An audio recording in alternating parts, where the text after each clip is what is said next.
Yeah, I did this time. Hello, belows. How are you?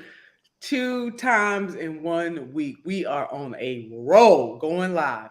And we are live tonight highlighting another set of candidates, not just any candidates, but progressive candidates who are running for governor and lieutenant governor in the great state of Rhode Island. I have Senator Mendes and is running for lieutenant governor, and we have Matt Brown who's running for governor. They are running as the dream team to change things in Rhode Island for the better. And I am so excited to have both of you with us tonight. How are you? Great to be here. So Good. happy to be with you. So happy to be here with you all too. And I shouldn't just say tonight because I'm sure people are watching us all over the world. We will claim Mm. that. So whatever day, whatever time of day it is for you, welcome. Oh my God. So let's start off with talking about why you both are running and why did you decide to be a dream team? You want to go first? Or you want me to go first? That's all you, Matt. Okay. Uh, we're running because the people in our state have been struggling for a very long time. Most people are either struggling or they're outright suffering.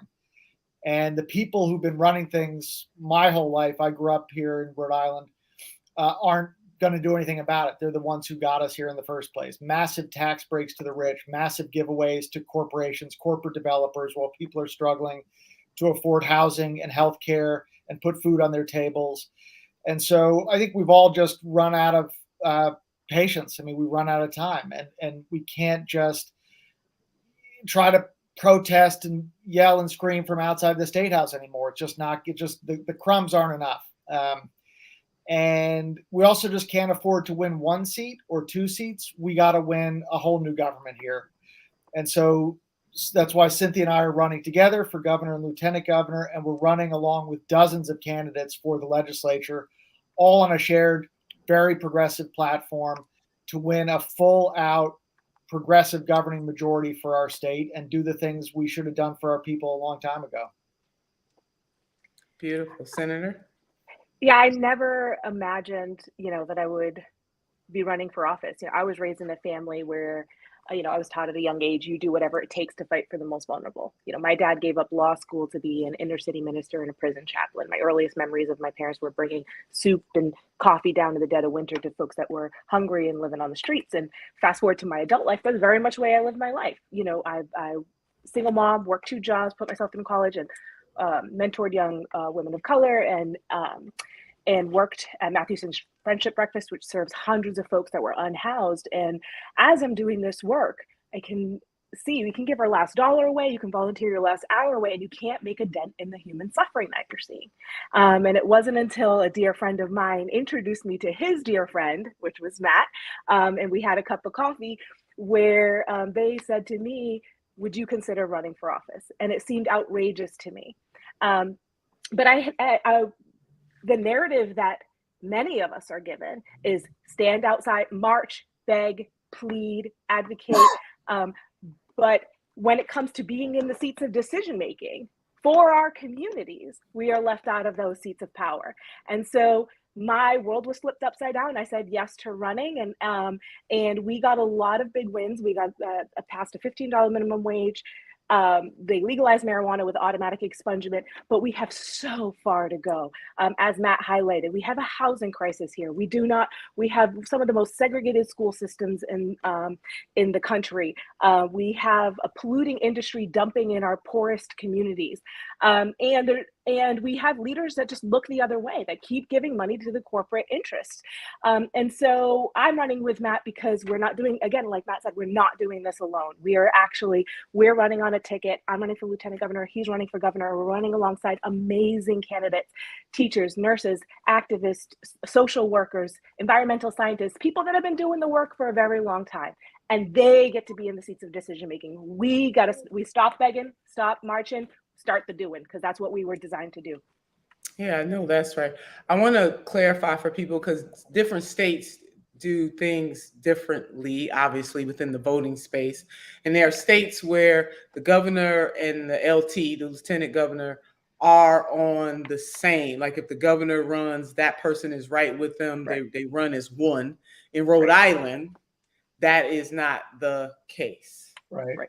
So the fact that you two decided to team up is an extraordinarily big deal because you are not running in a traditional way per the rules of the state of Rhode Island. So I just want to clear that up for folks who may be wondering, well, why did they have to team up? Wouldn't they be a team automatically? And that is not the case in Rhode Island. I want to hit on some words, some of the things that you both said.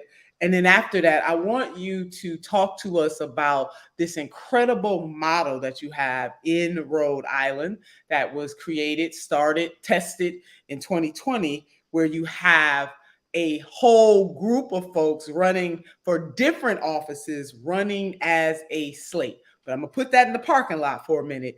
My God, you guys talked about struggling or suffering, that the crumbs are not enough, that you are tired of people having to beg, being raised to do whatever it takes to alleviate suffering, to help people, to lift the least of these. I mean, the way that you both are speaking about the plight of those who are suffering the most is really rare for politicians to do. I mean, you're going straight at the heart of the matter, which is everyday people in this nation deserve to live a good life, and they deserve to have leaders who will not put them in the background, but who will foreground their needs. Did I get that right? You did. Man, I'm loving that. I'm tired of the crumbs too. And I'm loving both of you and the vibe you have. Jump on in here on that kind of, I just wanted to make sure that I was on the same page. I was tracking, I was picking up what you was putting down. 100%. I mean, I would just add that, Cynthia and I have a similar background in that we spend most of our lives, almost all of it, not in politics, most of it working in the community, as Cynthia said. And so that's what you see, that's what you work with, that's what you do all day, is try to, fill the horrible, painful, tragic gaps left by a government that doesn't care and isn't doing its job. And it's just never enough, as Cynthia said. Like, it's not going to be enough until our people, the people who've been doing the work in the communities, are governing, not out protesting and not just advocating, but governing and leading and making the decisions. The other thing I'd just say is, and I turn it over to Cynthia, is that it's just happening every day here, Senator Turner, that, the people we're running against just decided to give $60 million of public money in Rhode Island to a corporate developer to build a soccer stadium. Well, we got people who cannot afford to put a roof over their heads. So it's just like a constant pummeling of this ideology that if we, like taking money from the public and giving it to the rich and corporations over and over and over while people struggle and suffer. Yeah. And to piggyback off that, that was money that was earmarked for affordable housing. And they took it out of affordable housing and then gave it to their buddies, which happened to be the top donors or donors to the governor and the current governor and lieutenant governor. And to the not begging for crumbs piece, a perfect example of that and what happens when you get community leaders that will do whatever it takes is in the last winter, Rhode Island, like many states, got a lot of federal money to take care of folks who were suffering because of COVID and the impact of COVID on the state.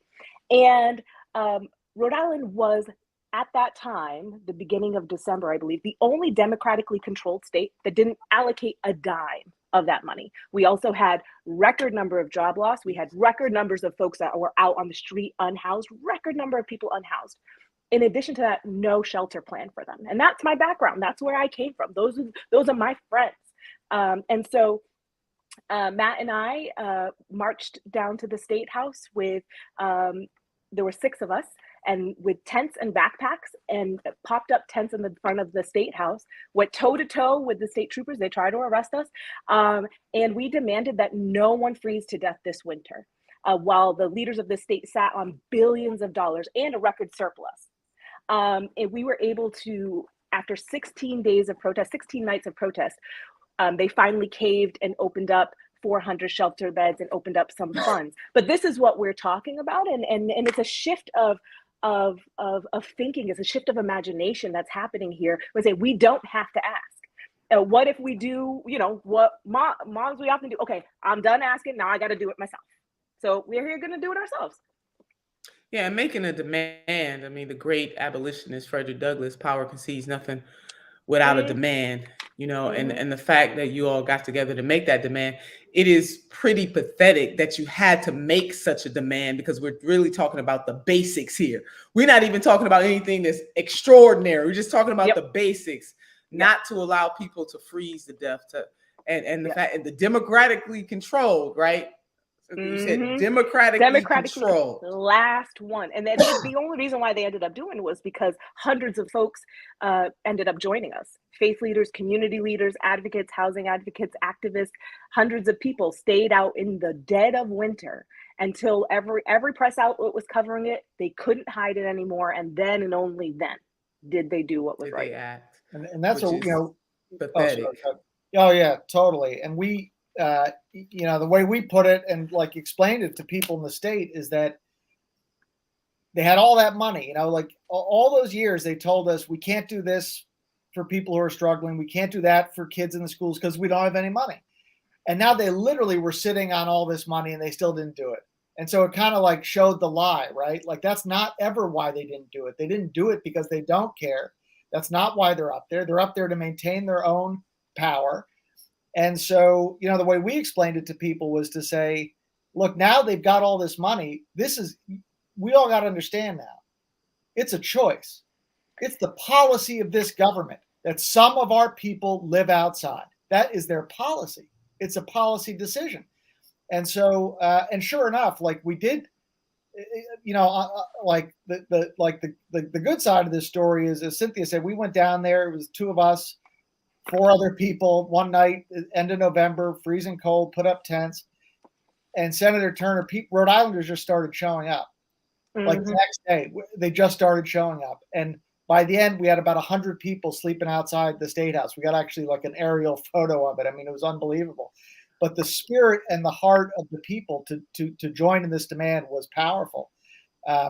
But sure enough, as Cynthia said, yes, they came up with the 400 shelters because they couldn't withstand the pressure that was building across the state, but they had no plan for after the winter. And so a lot of those contracts came up and people are back out on the streets. Right before I came here, was at another protest downtown, again, because people are out in the street while they're given money for building luxury apartments, public money. Jesus. And I'm going to call on Black Jesus because it's serious when I call him Black Jesus. I just, and people are commenting. I'm so glad. People should be outraged. And something that you said, Matt, in particular, policy choices. These things, so these decisions were made on purpose. Other decisions can be made on purpose. And that is why it is so important that we elect people who actually give a damn about the people who they serve. One of my mentors, Mayor Frank G. Jackson, the longest serving mayor of the city, he says all the time, you cannot serve that which you do not love. And just Cynthia and Matt, what you are describing is a government run by a group of people who do not love the people who they are supposed to be serving. This is clear. And Cynthia, something that you said about the $60 million to build, I think you both were telling this story, but the $60 million to build a soccer stadium, and the people who will reap the benefits from this are some of the major donors for the folks making the decisions. I want our sisters and brothers and family and friends to understand that bribery in the United States of America on all levels of government is legal. I want you to understand that. It is legal. And we must, if we are really going to turn the tide, we have to get this kind of excess that people who have the most money, have the biggest voice. They get to decide. Yep. They are the ruling class. They get to decide what happens on the local, regional, state, and federal levels of government. And the rest of us don't have a voice because we're not trying to bribe folks. So understand this. And what is so beautiful about you too, and I'm so glad, earlier this week, I was talking to Jamal Green, who's running for mayor, again, local government. You both are running on the state level. We cannot continue to sacrifice the other levels of government for the shiny object known as the Congress and the presidency. Those things are important, but where the rubber truly meets the road is on the state and local levels of government. And I applaud you two for your boldness. Just coming in hot, letting them know, what you're standing for. Is beautiful. So speaking of beautiful, can you talk to us a little bit about this model, this slate model that you all have been involved in and working on and building, making it stronger since 2020? And why is that model? Why is it important? Why is it relevant? Why should anybody care about this model? Yeah. Should I start? Oh, yeah, wait. Before we go there, listen, folks. Cynthia and Matt, they need time, talent, and treasure. Okay, these are folks that are standing solidly. They understand what the assignment is. And the assignment is to serve the least of these, our sisters and brothers and family friends. We need you to go to Matt and Cynthia for RI.com. That's Matt and Cynthia for RI, Rhode Island, but just the initials, RI.com. If you cannot come into Rhode Island physically to help them, that's okay. You can give of your treasure. If you cannot come physically, that's okay. I'm sure they got a way for people to volunteer right from the comfort, if you are so blessed, of your home or of your office. But whatever you do, do not sit this out. We have a phenomenal opportunity to send 2 true public servants to the governors to become governor and also lieutenant governor of the great state of Rhode Island. So I need you to go to Matt and Cynthia for RI.com. Okay, you were saying. Thank you, Senator. Yeah. Thank you.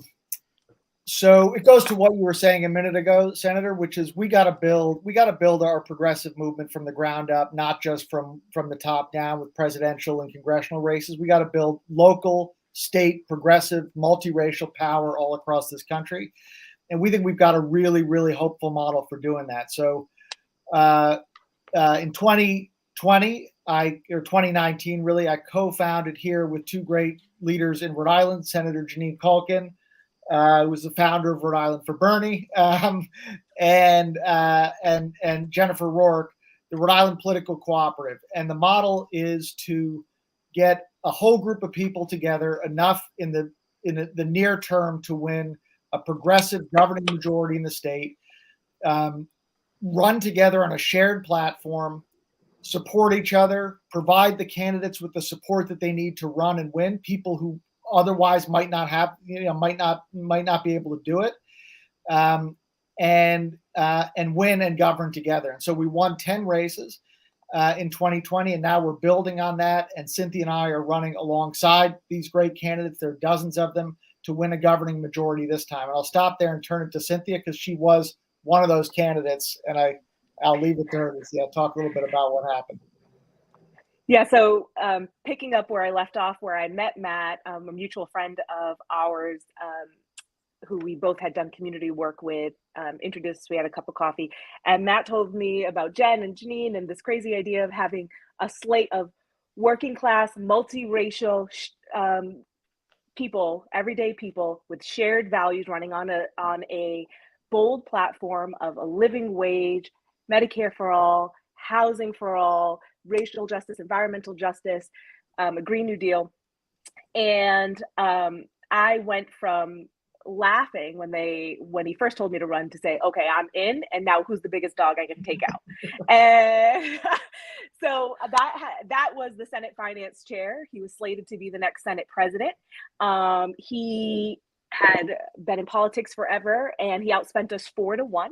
I had done activism work, I had done community work, never been involved in a campaign. And the co-op and the community, the Rhode Island Political Cooperative and the community it provided me everything I needed to run a campaign, from training to a campaign manager to messaging, you name it, retaining volunteers. And we beat him 62-38. We made local and national news.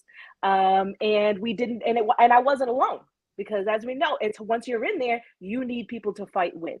And so we won multiple seats.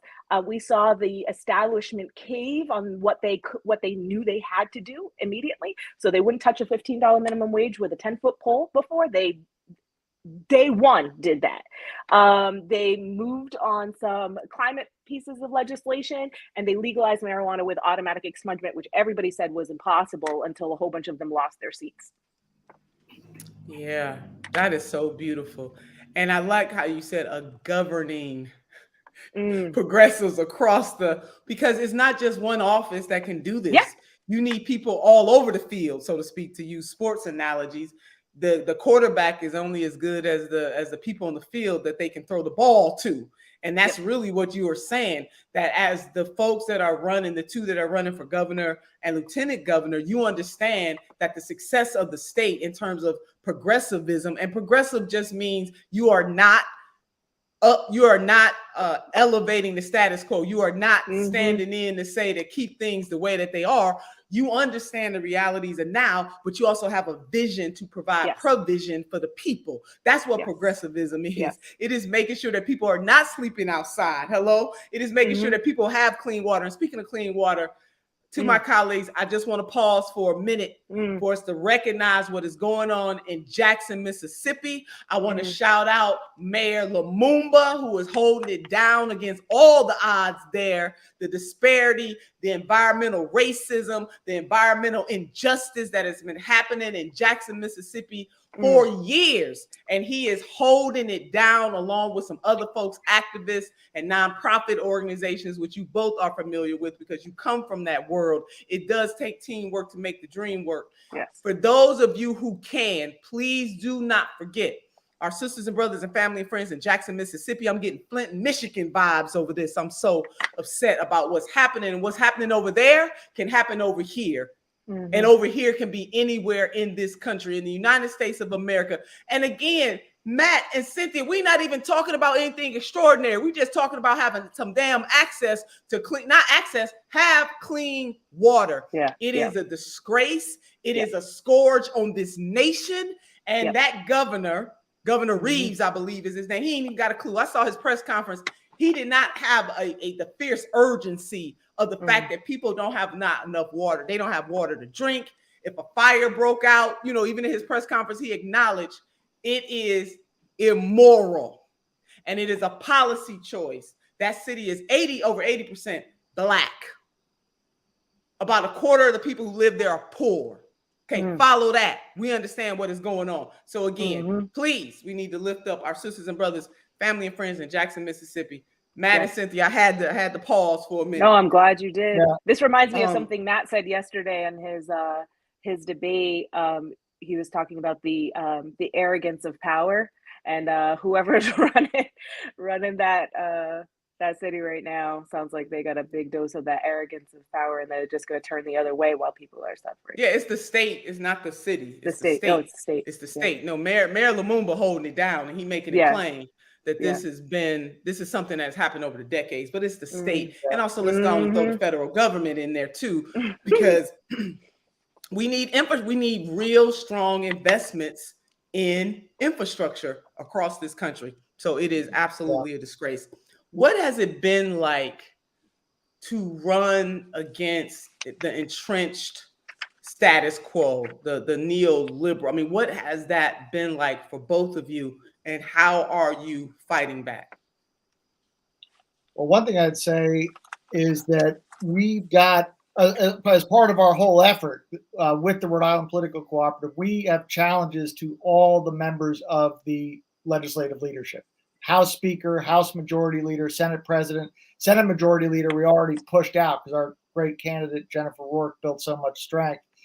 But we're challenging the whole leadership because we're going for a progressive governing majority, and so we really are taking on the whole conservative machine establishment here.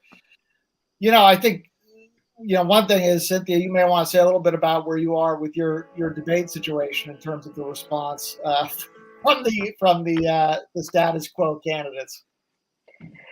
Yeah, so the current lieutenant governor refuses to debate. We have a TV debate. We're filming it tomorrow morning. She refuses to show up. She was appointed, not elected.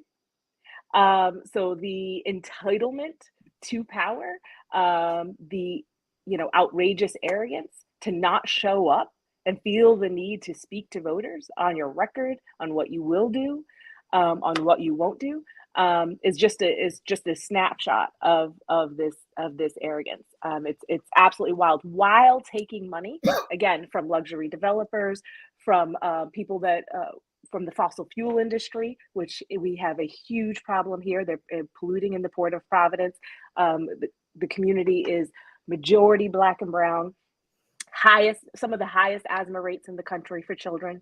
So talking about a scourge, and won't even come to debate, won't even come and talk about it on TV. You hear that, Rhode Island? Listen, if she too afraid to debate, then she not ready to be lieutenant governor. Just as plain as that. You're not showing up so that people can see the differences between you two. Then that's a problem from the beginning. Matt, you were saying? Oh yeah, the other thing you're asking, like, what are they doing, to try to hold on to power? So they're coming in with the huge PACs, doing, independent expenditures, hundreds of thousands of dollars, both for the incumbent governor who I'm running against, and the incumbent lieutenant governor in Cynthia's race. Establishment, national, PACs, corporate PACs coming in, spending money, trying to hold on to power. They don't even know these PACs. They don't even know anything about Rhode Island. It's an endless ATM flow of money from, corporate power to hold on, like the grit, try to, as Cynthia says, white knuckle their power, like just hold on to it with everything they got. So that's what they're doing. What we're doing is we are out with our people, not, knocking doors all across the state. Cynthia told you what happened in her race. She was outspent 4-1. She won 62-38. She crushed them. And so when you get out and talk to the people, the voters, like this, all the stuff we're saying is common sense. As you said, Senator Turner, progressive, it just means, like, we know that what's going on is not okay. And we know that these policy choices are not okay, and they haven't been for a long time for people, and that it needs to change. And so you get out and talk to people and tell that story. That's what we're doing. But they're afraid because they're offering them a Rhode Island for some, a Rhode Island for the rich, a Rhode Island for the connected, the Rhode Island for the wealthy, a Rhode Island for their corporate friends in the fossil fuel industry and Amazon and everybody else, a Rhode Island for some. And they're terrified because right now, Rhode Islanders have a chance to vote for a Rhode Island for everyone. That works. That's it. Well, they should be terrified. So they doing what they need to do, even though it's corrupt. And I certainly understand what it means to have super PACs and millions of dollars dropped on your head. Hello, somebody. I'm a witness. I get it. And it's happening all over the country, and it's wrong. And that is another Citizens United, just totally upended. Money is speech. You both get it. And I know some of the people who have joined us today, this evening, to whatever time it is where they are, they understand it too. So listen, good people, you have to. There are more of us than they are of them. And many hands, there's an African proverb that says that many hands make for light work. I am asking you to join me in my support of Matt and Cynthia for governor and lieutenant governor of the great state of Rhode Island. They are already shaking things up, and they can continue to shake things up for good. They can continue to make good trouble. To quote the late Congressman John Lewis, we need more people who are willing to make good trouble, and you don't have to have a fancy title to do it. So need you to go to Matt and Cynthia for RI.com. That's Matt and Cynthia or RI.com. It's scrolling at the bottom. Please, please, please make a donation of any amount. will actually help them. I need you to phone some friends and some frenemies. Like, we inviting frenemies to this party too, to be united in our support for these freedom fighters. We need more folks who are running for office in a strong way to say that enough is enough, and that they are going to stand up for the everyday people of their state. And they are running on a slate with other people who have that same spirit, that same fight, that same bite to stand up for justice. So don't sit this one out. Please, please, please do what you can where you are with what you have, and support these two phenomenal public servants. You know, something that you both said about power reminds me of one of my favorite quotes from Dr. King. And I want you both to comment on this as we close this out. Before I read this quote, I want to remind folks that something exciting is coming to TYT. It's me, baby. Yes. Yes. I'm back. TYT, baby, my new show, Unbossed with Nina Turner. Please go to tyt.com/unbossed. Please subscribe. You can subscribe for free. You can do it on YouTube, Facebook. Just go and do it. Don't wait. Go right now. Subscribe for free.